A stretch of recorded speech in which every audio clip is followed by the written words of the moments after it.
Dicen que la Ouija es solo un juego. Un tablero con letras, un puntero y un grupo de amigos con ganas de asustarse un rato.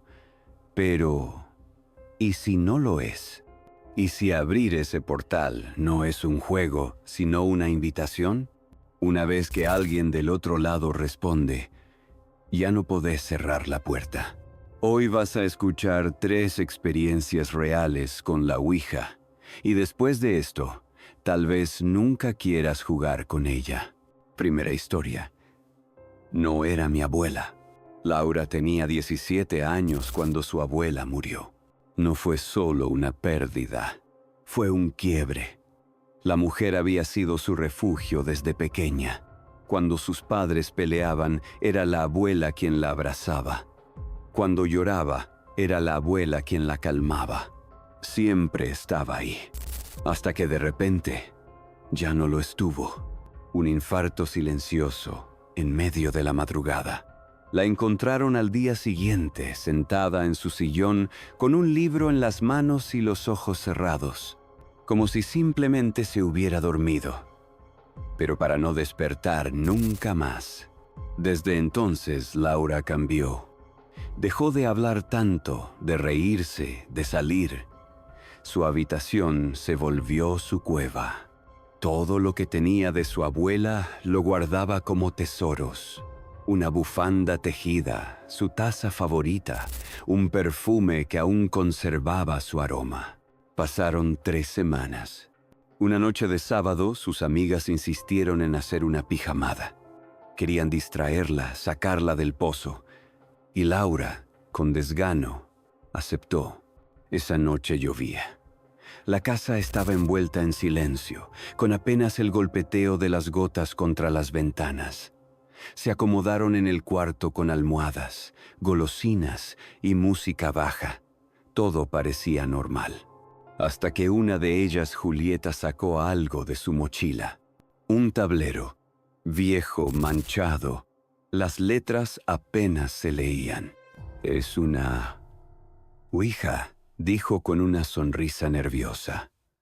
«Mi primo la trajo de Uruguay. Dicen que es original de los años 60. «Estás loca», dijo otra. «Eso no se juega. Vamos, no pasa nada. Capaz podemos hablar con tu abuela», dijo Julieta, mirando a Laura. «Capaz te ayuda a despedirte». Laura dudó. Algo se tensó dentro de ella. Pero también había una parte que lo deseaba. Quería creer que había algo más allá, que su abuela no se había ido del todo. Aceptó. Apagaron las luces. Dejaron solo una vela encendida, que parpadeaba con cada corriente de aire. Se sentaron en círculo, con los dedos apenas rozando el puntero. «¿Hay alguien ahí?», preguntaron al unísono. Nada. Silencio. Y luego, lento, el puntero se deslizó. Sí, se miraron. Un escalofrío recorrió el aire. «¿Quién sos?». «Abuela». Los ojos de Laura se llenaron de lágrimas. Soltó una sonrisa quebrada. «¿De verdad sos vos?». El puntero se movió solo. «Sí, te extraño». La vela titiló. Casi se apaga. Una de las chicas contuvo el aliento. «¿Querés decirme algo más?», preguntó Laura, con la voz temblando. El puntero se deslizó más lento esta vez. «¿Me estás segura?». «¿Segura de qué?», preguntó Laura, confusa. Pero el puntero se quedó inmóvil. Entonces, la temperatura en el cuarto bajó. Literalmente. Podían ver su aliento. La vela se dobló como si algo la soplara desde varios ángulos. Una sombra cruzó la pared. «Apaguen esto», por favor, susurró una de ellas, casi al borde del llanto. «No me gusta». Pero el puntero volvió a moverse, rápido, agresivo. «No se van». La vela se apagó. Oscuridad total. Y entonces lo escucharon. Una respiración. Pesada. directamente detrás de ellas. Pero no venía de un solo punto. Venía de todos lados, como si algo invisible caminara en círculos alrededor del grupo. Nadie gritó. Nadie pudo moverse. Era como si una fuerza invisible las oprimiera contra el suelo. Una de ellas comenzó a sollozar. Otra se desmayó. Cuando finalmente Julieta logró alcanzar su celular y encender la linterna, enfocó al centro del cuarto. El tablero estaba en el suelo, solo. El puntero apuntaba a una palabra: miente. Pero Laura no estaba ahí. Segunda historia. La silla se mueve. Sebastián nunca creyó en lo paranormal. Era de esos tipos que se burlan de las películas de terror, que pausan los sustos para explicar cómo lo habrían hecho con efectos especiales. Todo lo reducía a ciencia, psicología, casualidad. Nada de fantasmas, nada de energías, nada que no pudiera tocar o medir. Hasta esa tarde, caminaba por una feria americana de barrio, una de esas con ropa vieja, lámparas rotas y gente hurgando entre cajas polvorientas. Fue ahí donde lo vio. El tablero era distinto a los que había visto en internet o películas. Este era de madera real, maciza, cuarteada por los años. Las letras estaban talladas a mano, casi con rabia. En lugar del clásico yes y no en las esquinas, tenía símbolos que no reconocía. Una luna invertida, un ojo cerrado, una espiral. ¿Cuánto?, preguntó curioso. El hombre del puesto, un viejo encorvado con ojos hundidos, ni lo miró. Solo dijo: llévatelo. No lo quiero más. ¿Gratis? Sí, pero no lo uses en tu casa. Sebastián rió, como siempre. Supersticiones. Leyendas baratas. Esa noche lo colocó sobre la mesa del living, más por diversión que por otra cosa. No tenía planchette, así que usó una copa. Encendió una vela, por estética. Grabó un video con el celular, por si pasaba algo divertido. ¿Hay alguien ahí?, preguntó en tono burlón. La copa se movió, muy levemente. Apenas un roce, pero sí. Se deslizó. Sí. Sebastián se detuvo. Miró a su alrededor. El cuarto seguía igual. Cero viento, cero vibraciones. Se inclinó un poco. ¿Quién sos? Dana, ¿querés decirme algo? La copa giró. Se detuvo. Y luego, letra por letra: perdona. ¿Por qué? Me hicieron mucho daño. La copa se detuvo. Sebastián la soltó. Respiraba más rápido sin darse cuenta. Sacudió la cabeza. Se sentía tonto. Todo era sugestión, claro. ¿Cómo iba a moverse solo un vaso? Apagó la vela. Se sirvió una cerveza. Fue hasta la cocina y entonces la vio.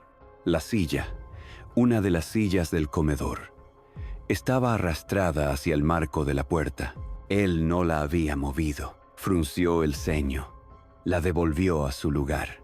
Minutos después, al volver del baño, la silla estaba otra vez frente a la puerta. Muy gracioso, murmuró. Pensó que alguien le estaba jugando una broma, pero estaba solo. Esa noche no durmió bien. Soñó con una chica de cabello negro que le susurraba cosas en un idioma que no entendía. Cuando despertó, la silla estaba al pie de su cama. Durante los días siguientes, la silla comenzó a seguirlo. Primero fue un juego visual. La dejaba en la cocina, aparecía en el pasillo. Luego se volvió más intencional.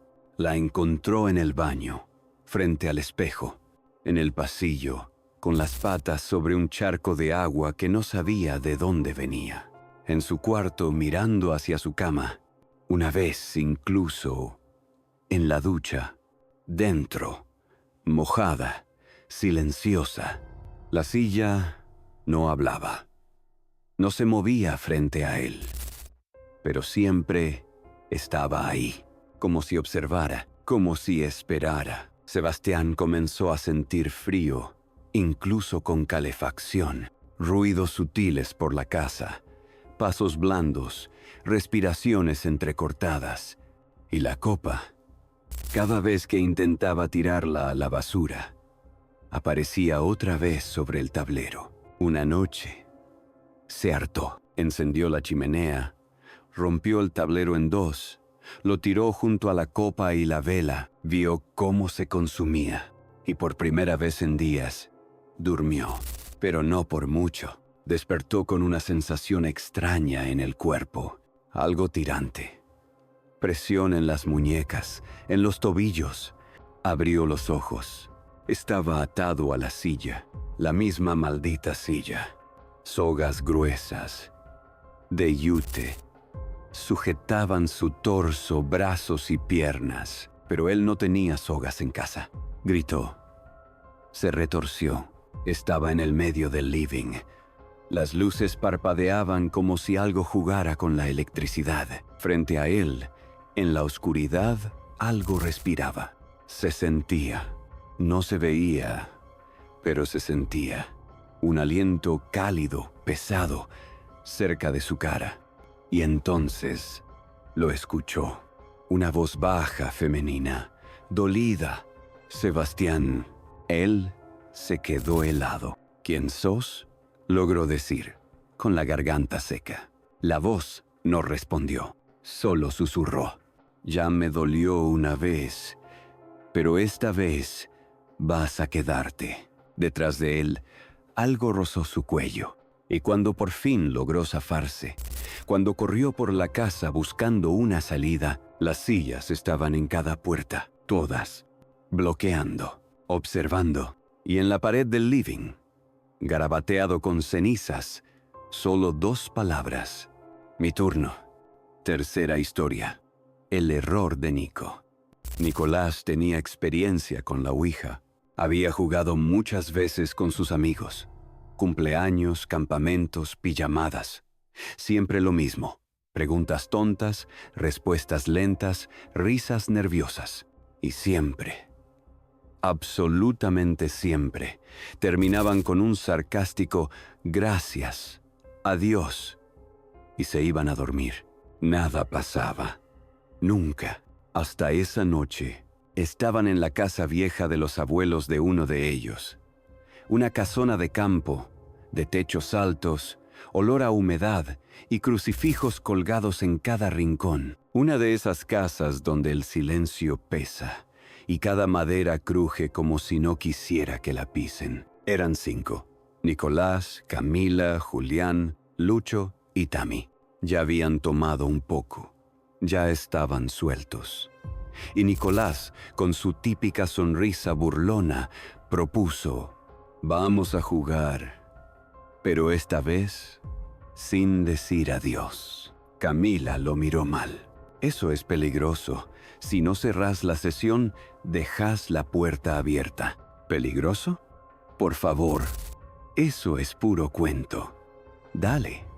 Prendan las velas. Y lo hicieron. El tablero estaba en el suelo, entre todos. Una tabla vieja que Nicolás llevaba a cada reunión, como un accesorio más de su personalidad rebelde. Colocaron la planchette, apagaron las luces y comenzaron. Al principio, todo era igual que siempre. ¿Hay alguien ahí? La planchette se movía errática, torpe. ¿Cómo te llamas? Pancho. Risas, bromas sobre un fantasma peronista. Alguien pedía cerveza al espíritu. Pero entonces cambió. La planchette se detuvo. El ambiente se volvió más denso, más frío. Y luego, letra por letra, surgió una frase: «Los voy a matar». El silencio fue absoluto. Nadie se movía. Nadie reía. «A ver, ¿quién la está moviendo?», dijo Nicolás, incómodo por primera vez. «No fui yo», murmuró Tami. «Yo ni estoy tocando», dijo Julián. Los 5 se miraron. Camila susurró, decía adiós. No. Vamos a ver qué hace este espíritu asesino. Y en ese instante, las luces se apagaron. No fue un corte de energía. Fue más como un golpe seco. Como si algo no alguien hubiera arrancado la luz del mundo. Hubo un ruido. Arriba. Como si algo hubiera caído desde el techo pero sin tocar el suelo. Prendieron sus linternas.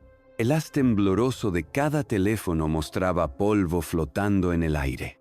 Y luego lo vieron. Las paredes tenían arañazos, pero no eran horizontales. Eran verticales, desde el suelo hasta el techo, como si algo hubiera sido arrastrado hacia arriba. No esperaron más. Apagaron la vela, levantaron el tablero, y cada uno se fue por su lado. No hablaron de eso otra vez. Era más cómodo fingir que nada pasó. Pero al día siguiente, Nicolás no respondió los mensajes. Tampoco al otro, ni el siguiente. Al principio pensaron que se estaba haciendo el misterioso, que todo era parte de un juego. Pero al cuarto día, Camila fue hasta su casa, puerta cerrada, ventanas con las cortinas corridas. Golpeó, llamó, nada. Al sexto día, Julián fue con ella. Forzaron la puerta. La casa estaba intacta, silenciosa. En la mesa del living estaba el tablero, y escrito con marcador rojo, en un círculo apretado, la palabra adiós repetida docenas de veces. Una y otra y otra y otra vez. Como si alguien desesperado hubiera intentado cerrar algo demasiado tarde. No había señales de Nicolás, ni ropa, ni celular, solo el tablero. Y las paredes también tenían arañazos, pequeños, verticales. La policía intervino. Lo buscaron en hospitales, en rutas, en cámaras de seguridad. Nada. Nicolás había desaparecido. Pero eso no es lo más extraño. Semanas después, Tammy quiso jugar a la Ouija sola. Por curiosidad, por morbo, estaba en su pieza. A oscuras. Silencio total. Apoyó sus dedos. No preguntó nada. Ni siquiera dijo hola. Y sin aviso, la planchette se movió. Nicolás siguió intentándolo otros días. Y siempre era lo mismo, siempre el mismo nombre. Algunas veces, la planchette deletreaba frases como «Estoy acá, no me dijeron adiós». Tammy ayuda. Desde aquella noche, nadie volvió a jugar a la Ouija en ese grupo. Nadie volvió a ver a Nicolás. Pero si alguna vez sentís que alguien susurra tu nombre en la oscuridad, tal vez no esté tan lejos. Y si pensás usar un tablero, asegúrate de decir adiós, porque hay puertas que, una vez abiertas, no se pueden cerrar. ¿Te animás a escuchar más historias como esta? Suscríbete al canal, activa la campanita y prepárate, porque lo que viene te va a perseguir hasta en tus sueños.